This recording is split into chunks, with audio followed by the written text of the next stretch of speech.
ঢাকা বিশ্ববিদ্যালয়ে 1968, 69, 70, 71 এই সময়টা পার করেছি পড়াশোনায় এবং এই সময়টা ছিল বাংলাদেশের জন্য একটা ক্রান্তিকাল। স্বাধীনতা সংগ্রামের শুরু হয়েছিল 71 সালে। এর সব কিছুতেই আমাদের সম্পৃক্ততা ছিল। 1973 সালে ঢাকা বিশ্ববিদ্যালয়ে যখন 2.5 মাসের সামার ভ্যাকেশন হলো, আমরা কতিপয় ছাত্র, তার মধ্যে ডাক্তার ছিল, কৃষিবিদ ছিল, এমন একটা টিম 7 জনের নিয়ে আমি গ্রামে চলে যাই। যুদ্ধবিধ্বস্ত দরিদ্র মানুষ, তাদেরকে কি করে উজ্জীবিত করা যায়, তাদেরকে কিভাবে তাদের নিজ পায়ে দাঁড় করানোর জন্য তাদের পাশে থেকে কাজ করা যায়। আমরা মির্জাপুর উপজেলার একটা পাহাড়ি এলাকা বেছে নিয়েছিলাম। তো সেখানে আমরা কাজ করতে গিয়ে দেখেছি মানুষ কত অসহায়। সরকারের দপ্তর আছে তাদের সাহায্যের জন্য, কিন্তু তারা সেখানে সুবিধা পাওয়ার জন্য তারা অ্যাক্সেস করতে পারে না। উৎপাদনের জন্য তাদের কোনো টেকনিক্যাল নো-হাউ নাই এবং ওই এলাকায় তাঁতিরা ছিল, তাঁতিদের যে সুতা পাবে সেটার জন্য কোঅপারেটিভ, সেগুলো কার্যকর নেই। তো আমরা এদের বিভিন্ন গ্রুপ নিয়ে 2.5 মাস কাজ করলাম। ইউথ টাইমের যেটা খুব ইম্পর্ট্যান্ট সময়, তার 5টি বৎসর আমি গ্রামে কাটিয়েছি এবং উন্নয়নের কাজে মানুষের পাশে থেকে কাজ করেছি। পরবর্তীতে আমার এই গ্রামীণ কার্যক্রম কন্টিনিউ করা সম্ভব হয় নাই। পারিবারিক প্রয়োজনে আমাকে একটা জব নিতে হয় এবং ইস্পাত ও প্রকৌশল কর্পোরেশনে জেনারেল ম্যানেজার ছিলাম, কিন্তু সেখানে আমি খাপ খাওয়াতে পারি না। চাকরি আমি ওই পর্যায়ে ছেড়ে দিয়ে আবার এই এনজিও বাসা ফাউন্ডেশন এটা করার জন্য উদ্যোগী হই এবং ওই সময়টা আমাদের ছিল খুব চ্যালেঞ্জিং।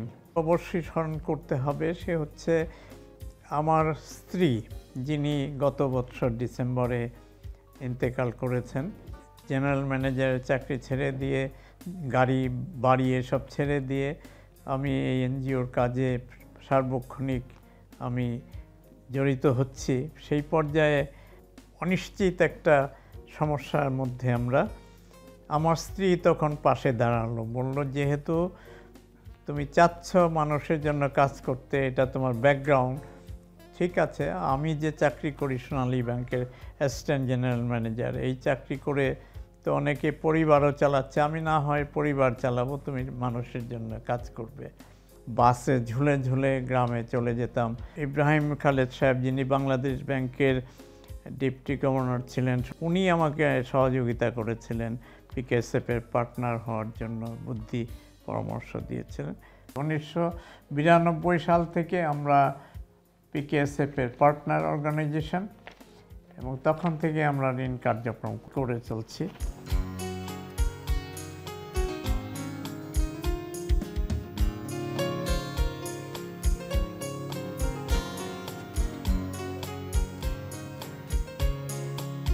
আমরা চেয়েছি যে ঋণ কার্যক্রমটাকে আমরা যাতে এমনভাবে করতে পারি যেটা অন্যদের জন্য অনুপ্রেরণা হয়, অনুকরণীয় হয় এবং মানুষ যাতে ঋণের দ্বারা তার ভাগ্য পরিবর্তন করতে পারে।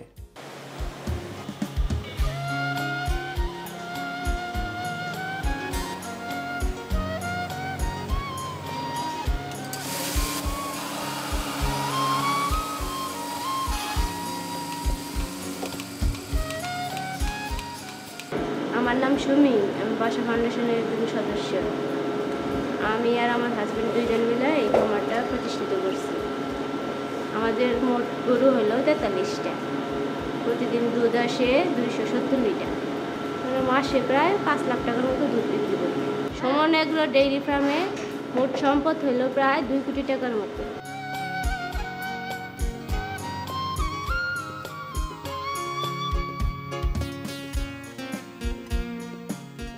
আমার নাম মুসাম্মদ রাবিয়া খাতুন। আমার প্রজেক্টের নাম হলো রকি হস্তশিল্প।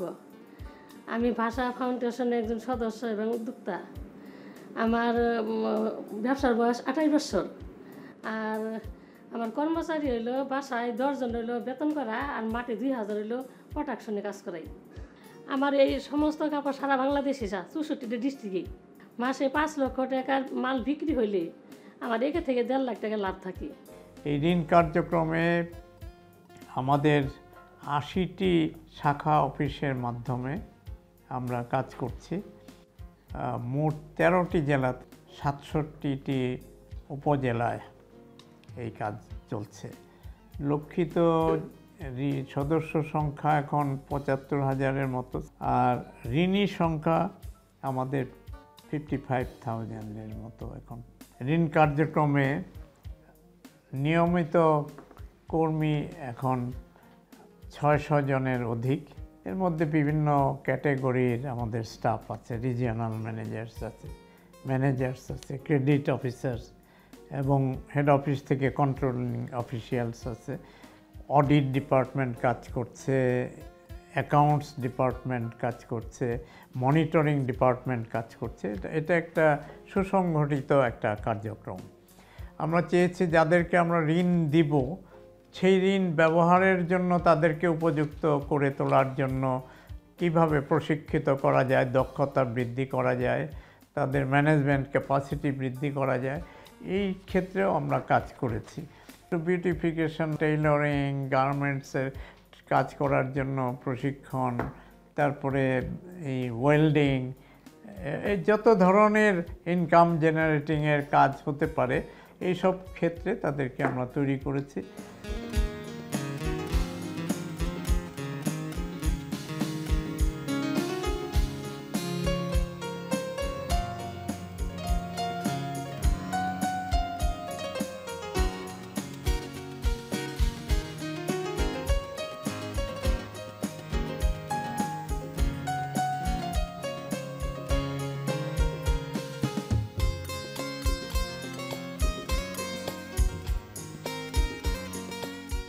এইখানে শিখে অনেকে ওখানেই কাজ করছে বা নতুন করে তারা কাজ শুরু করছে, সেক্ষেত্রে আমরা তাদেরকে অর্থায়নও করছি। আবার অনেকে এই দক্ষতাকে দেখিয়ে তারা বিদেশেও চলে গেছে। করোনা ভাইরাস অবস্থায় যখন মানুষ অনেকে চাকরি হারালো, ব্যবসা হারালো, জীবিকার যে তার সামান্য কার্যক্রম সেগুলো তারা করতে পারছে না, সমস্ত মানব জীবন যেন স্থবির হয়ে গেল। তাদেরকে আমরা কিভাবে আবার কার্যক্রমের মধ্যে মেইনস্ট্রিমে নিয়ে আসব, এই জন্য সুন্দর একটা প্রকল্প আমরা বাস্তবায়ন করছি পিকেএসএফ-এর সহযোগিতা। এটার নাম হচ্ছে রেইজ প্রকল্প। যারা এই করোনা ভাইরাসে ক্ষতিগ্রস্ত আমাদের যারা সদস্য, তাদেরকে আবার অর্থনৈতিক কার্যক্রমে পুনর্বাসিত করে আবার চলমান করা। করোনার যে 3-4 বছর দুঃসহ সময় গেছে, এই সময়ে তার সন্তানরা অনেকে লেখাপড়াও ঠিকমতো করতে পারে নাই, কিন্তু ইয়াং স্টেজে পৌঁছেছে, তারা বেকার। তো এইখানে আমরা একটা সুন্দর প্রকল্প বাস্তবায়ন করছি, গুরু শিষ্য প্রকল্প বলা হয় এটাকে, যে ওই পরিবারের ছেলে বা মেয়ে যারা আনএমপ্লয়েড, এদেরকে কিভাবে এই অর্থনৈতিক কার্যক্রমে সম্পৃক্ত করা যায়, সেই জন্য তাদেরকে সাপোর্ট দিয়েছি ফাইন্যান্সিয়ালি, এবং যিনি শেখাচ্ছেন গুরু, তাকেও আমরা সাপোর্ট দিয়েছি। মা বাবা আশীর্বাদ ইঞ্জিনিয়ারিং ওয়ার্কশপ, এই ব্যবসার উদ্যোক্তা আমি বাসা ফাউন্ডেশন রেক্স থেকে ট্রেডিং নিয়ে ওয়ার্কশপটি শুরু করেছি। আমার এখানে 2 জন কাজ করে, আমার এখানে বেকাররা কাজ শিখে, তো তারা এখন অন্য জায়গায় কাজ করতেছে। এখান থেকে আমি প্রতি মাসে 60-70 হাজার টাকা ইনকাম করতে পারি। স্মার্ট প্রকল্প, নির্দিষ্ট একটা ক্ষেত্রে মডার্ন টেকনোলজি এনে উৎপাদন বৃদ্ধি করা এবং ওই সম্প্রদায়গুলিকে, সেগমেন্ট অফ দ্যাট পিপল, ওদেরকে আরও স্বাবলম্বী করে তোলা। আমাদেরকে পিকেএসএফ সিলেক্ট করেছে ফিশারিজ প্রকল্প। গাজীপুর এবং ময়মনসিংহের যে এই কয়েকটি উপজেলা, ভালুকা, ত্রিশাল এবং শম্ভুগঞ্জ, এইসব এলাকাগুলিতে আমরা ফিশারিজের উপর কাজ করছি। বাসাবো ফাউন্ডেশনের সহায়তা এবং তাদের পরামর্শে আমি আধুনিক পদ্ধতিতে চাষ করতেছি। পুকুরের মাছের যে অক্সিজেনের যে ঘাটতিটা হয়, এই ঘাটতিটা আর এই এয়ারটার চালাইলে এই ঘাটতিটা আর হয় না। এখন আর মাছ ভাসে না, মরে না। এই আধুনিক পদ্ধতি চাষ করে তাতে আমি লাভবান। আরেকটি প্রকল্প পিকেএসএফের সহযোগিতায় আমরা বাস্তবায়ন অনেক দিন ধরেই করছি। যাদের নিয়ে আমরা কাজ করছি তাদেরকে আস্তে আস্তে সমৃদ্ধ করে তোলা, কমিউনিটিটাকে সমৃদ্ধ করা, কালচারালি এবং তাদেরকে এনভায়রনমেন্টালি তাদেরকে সচেতন করা। তারা একটা সুশৃঙ্খল একটা ফোর্স হিসাবে আস্তে আস্তে ডেভেলপ করছে। আমরা খাচ্ছি কি দেখি যে মাঠে কেমিক্যাল ফার্টিলাইজার অঢেল পরিমাণে ব্যবহার হচ্ছে, ইনসেকটিসাইড ব্যবহার হচ্ছে প্রচুর। এই সব কারণে খাদ্যটা বিষে পরিণত হচ্ছে।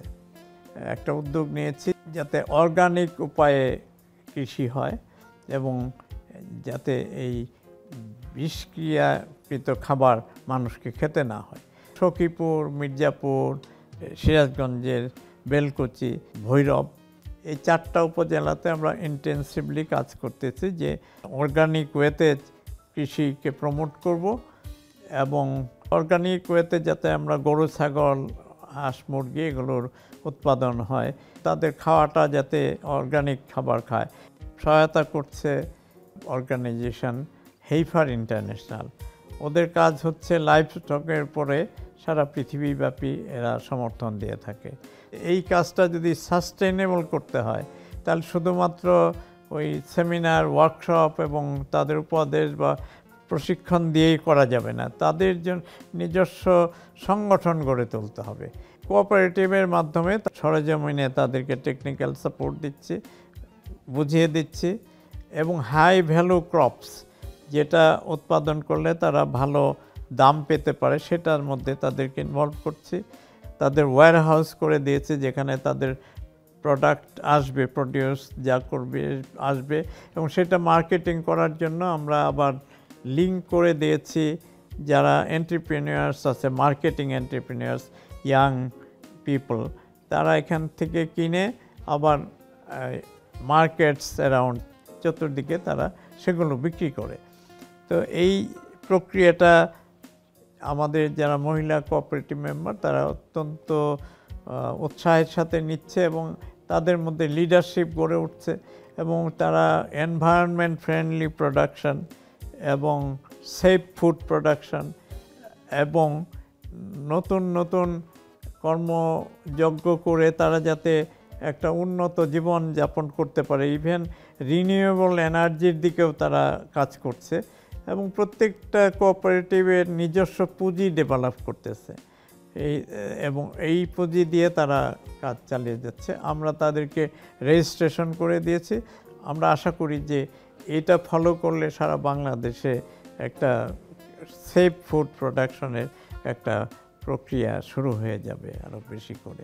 বাসা ফাউন্ডেশন বাংলাদেশে মধু শিল্প উন্নয়নের জন্য একটা মৌলিক প্রতিষ্ঠান। গোপালগঞ্জে সারা বাংলাদেশের মধু চাষিরা একটা সেন্ট্রাল কনফারেন্স করেছিল, আমাকে চিফ গেস্ট করলো। তো সেখানে গিয়ে তাদের বিভিন্ন সমস্যার কথা শুনে আমার মনে হলো যে এদের জন্য অনেক কিছু করার প্রয়োজন আছে। যেমন মধু চাষিরা বাক্স নিয়ে যখন যায় পুলিশ তাদের হ্যারাস করে, ফিল্ডে যখন যায় তখন ছেলেপেলেরা চাঁদাবাজি করতে চায় তাদের উপরে, হয়তো অতিরিক্ত কীটনাশক দেওয়ার ফলে মৌমাছি মরে যায়। মিনিমাম 6 মাস তাদেরকে চিনি খাওয়ায় বাঁচাতে হয়, ওই সময় ফুল থাকে না। তো এইগুলো একটা খরচ চালাতে পারে না চাষিরা। তখন ভাবলাম যে এদের নিয়ে কিছু কাজ করা দরকার। ইউরোপিয়ান কমিশন একটা প্রকল্প সাহায্যও দিল। আমরা তাদেরকে ট্রেনিং দিলাম।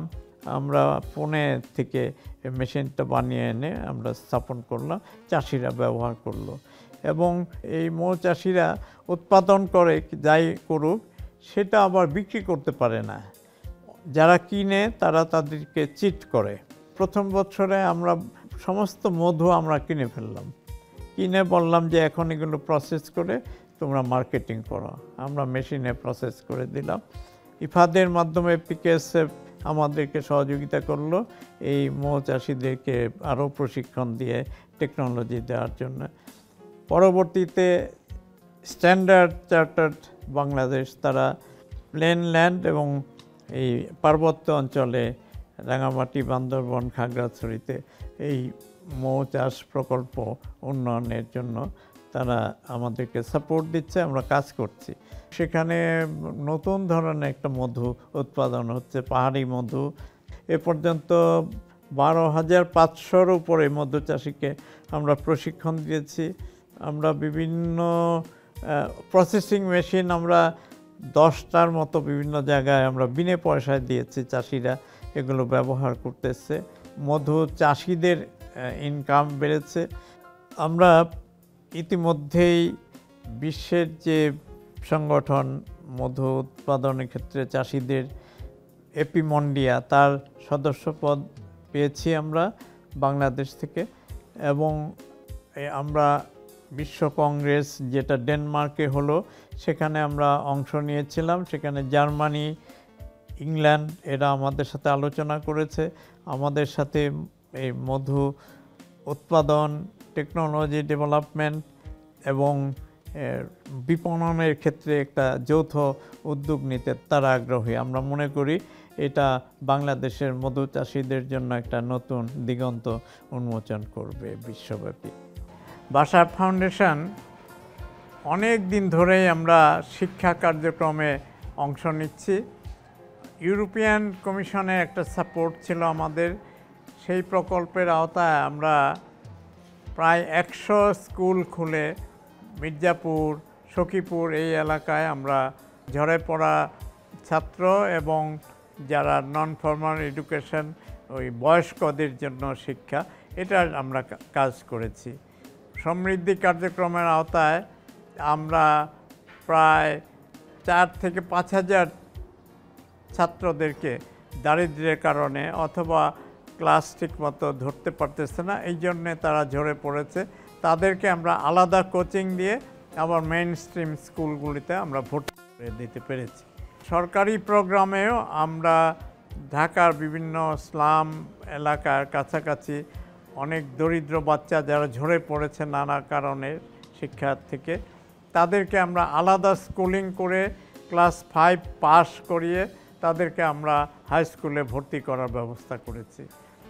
ঢাকা ওয়াসার সঙ্গে সহযোগিতা একটা প্রকল্প আমরা নিয়েছি, সাপোর্ট দিচ্ছে এশিয়ান ডেভেলপমেন্ট ব্যাংক তাদের গ্রান্ট প্রোগ্রামের আওতায়। ঢাকার 37টা স্লামে যারা বসবাস করছে লিগ্যাল এইডের উপরে আমরা তাদেরকে সচেতন করছি। তাদের যে right for water sanitation, wash, সেই ব্যাপারে তাদের সচেতন করছি এবং এই রাইটস পেতে হলে তাদেরও দায়িত্ব আছে, সেই দায়িত্ব সম্বন্ধেও তাদের সচেতন করছি। পরিবেশের উন্নয়ন করে কিভাবে ইসলামে একটু ভালোভাবে থাকা যায় সে ব্যাপারে তাদেরকে পরামর্শ দিচ্ছি। তারা ইতিমধ্যে জানে যে সরকারের কোন অর্গানাইজেশনের থ্রুতে লিগ্যাল এইড পাওয়া যাবে, এইসব বিষয়ে তাদের শক্তিশালী তাদের আমরা করতে পেরেছি আর কি। এই এম্পাওয়ারমেন্টটা আমরা মনে করি একটা বিশেষ অর্জন। বাসা ফাউন্ডেশনের পুতুল আন্টি, তারপরে হচ্ছে কি জ্যোৎস্না আন্টি, সালমা আন্টি, তারা আমাকে বুঝালো, আমিও মেনে নিলাম যে অল্প বয়সে মেয়েদের বিয়ে হলে অনেক ধরনের ক্ষতি হয়। তার বাপ মাকে বুঝাইছে এবং মেয়েকেও বুঝাইছি তোমার 18 বছর হোক, তারপর তোমার বিয়ে হওয়ার উপযুক্ত বয়স হবে। আমি যেহেতু লিগাল ফোকাস ভাষা ফাউন্ডেশনের, তো ওই ক্ষেত্রে উনি আমার সাথে কথা বলছে। কথা বলার পরে আমি অ্যাডভোকেট ম্যাডামকে ফোন করছি, ম্যাডামে আইসিয়া ওনাদের সাথে কথা বলে তারপরে আমি বলছি যদি আরও বেশি সমস্যা থাকে এই নাম্বারগুলো দিছি 109 and 999, মানে যখন যেটা সমস্যা হবে এই নাম্বারে ফোন দিলে তোমরা এটা সমাধান করতে পারবা। আমার স্বামী আমাকে অনেক নির্যাতন করতো, মারধর করতো, শারীরিকভাবে মানে অনেক আঘাত করতো। তখন আমি আমার এলাকার সুমিয়া পাউনি লিগাল ফোকাল হিসেবে কাজ করে ওনাকে বলছি। উনি পরে এটা আমাদের এলাকার গণ্যমান্য যে আমজাদ কাকা, আবার অ্যাডভোকেট ফারজানা আফা, ওনাকে নিয়ে এটা সমাধান করে দিছে। এখন আলহামদুলিল্লাহ ভালো আছি। আমাদের এলাকায় অনেক ঝুলন্ত টয়লেট ছিল, এখন ওয়াসার মাধ্যমে যে ভাষা এনজিও এখানে টয়লেটগুলো দিছে, এটা খুবই উপকৃত হয়েছে। বাথরুম, টয়লেট, আগে ঝুলন্ত টয়লেটে অনেক জায়গায় অনেক ডায়রিয়া, আমেশা হয়তো, কলেরা হইতো, এখন ওই দিক থেকে আমরা অনেক উপকৃত। প্রতিবন্ধী মায়েরা, প্রতিবন্ধী বাচ্চারা এই টয়লেট ইউজ করতে পারবে এবং আমরা অনেকে ট্রেনিং পাইছি, 300 লোকের মতন ট্রেনিং পাইছি, এরা যাতে ঠিকমতো এই পরিষ্কার পরিচ্ছন্নতা রাখতে পারে। ঢাকা মহানগরী উত্তর ও দক্ষিণ সিটি কর্পোরেশনের আওতায় প্রায় 5000 বস্তি রয়েছে। ঢাকা পানি সরবরাহ ও পয়ঃনিষ্কাশন কর্তৃপক্ষ Dhaka environmentally sustainable water supply প্রকল্পের মাধ্যমে এশিয়ান ডেভেলপমেন্ট ব্যাংকের আর্থিক সহায়তায় এই বাসানটেক বস্তিতে আমরা প্রায় 49টি টয়লেট ও বাথিং ফেসিলিটি নির্মাণ করেছি।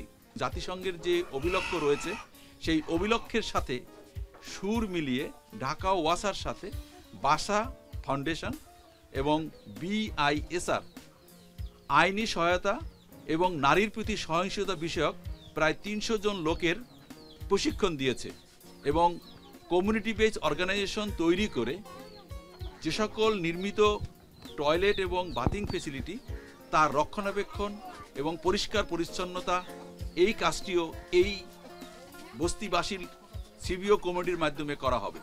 ওয়াশ ক্ষেত্রে বাংলাদেশে একটা ব্যাপক অর্জন হয়েছে। আগে ওপেন ডেফিকেশন ছিল, এখন বাংলাদেশের ওপেন ডেফিকেশন বলতে গেলে নাই, এখন সব পিট ল্যাট্রিন এগুলো হয়েছে। তো most of the people now use latrine. এই ওয়াশ ক্ষেত্রে মিউনিসিপ্যালিটির সঙ্গে আমাদের পার্টনারশিপ আছে। আমাদের পার্টনারশিপ আছে ওয়াটার এইডের সঙ্গে, ইংল্যান্ডের। আমরা ওয়াটার অর্গের সাথে আমরা কাজ করছি। আমরা PKSF-এর একটা বিডি ওয়াশ প্রকল্প, এই প্রকল্পের মাধ্যমে কাজ করছি। আমরা সুপেয় পানি সবাইকে দেওয়ার জন্য কাজ করছি। কিছু কিছু ক্ষেত্রে রানিং ওয়াটার যাতে গ্রামাঞ্চলেও মানুষ পেতে পারে খাওয়ার জন্য, সেইগুলো আমরা ইনোভেটিভ কাজ করছি। ওয়াটার এইডের সাথে যে কাজগুলি করছি সেটা হলো যে একটা মিউনিসিপ্যালিটিকে ধরে সেই মিউনিসিপ্যালিটি একেবারে ওয়াশ অ্যাওয়ারনেস সৃষ্টি করা, ল্যাট্রিনগুলো যেন তাদের হাইজিনিক ল্যাট্রিন হয়, সেগুলো নিয়ে আমরা কাজ করেছি তাদের সঙ্গে।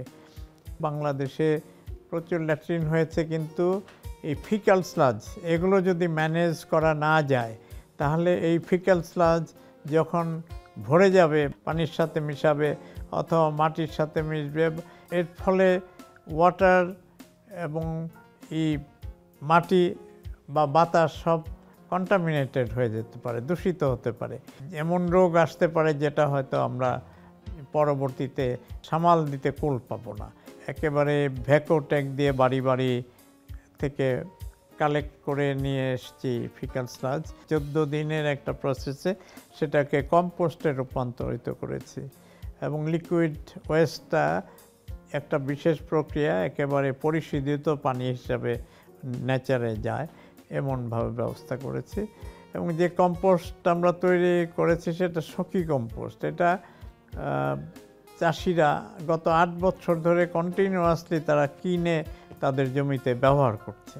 ফিক্যাল স্লাজ প্রজেক্ট, এটা ব্র্যাক সহ ইন্টারন্যাশনাল অর্গানাইজেশন যারা আছে তারা বিভিন্ন মন্ত্রণালয়ের 6 জন সচিব গেছে এগুলো দেখার জন্য। আফ্রিকা, ল্যাটিন আমেরিকা থেকে আসছে এটা দেখার জন্য।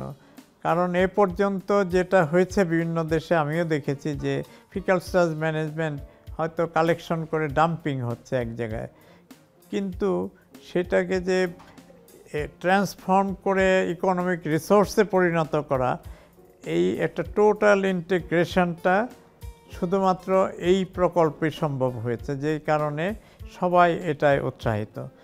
বাংলাদেশ সরকারও 8ম পঞ্চবার্ষিক পরিকল্পনায় এই ফিক্যাল স্লাজ প্রকল্পটি তারা বাসার যে কার্যক্রম সেই কার্যক্রমকে তারা বলেছে যে এইটা should be replicated in all the municipalities of Bangladesh. 8ম পঞ্চবার্ষিক পরিকল্পনায় এটা পরিষ্কারভাবে উল্লেখ করেছে, বাসা এবং ওয়াটার এইডের নাম উল্লেখপূর্বক সখীপুর মিউনিসিপ্যালিটিতে এই প্রজেক্টটা করেছি।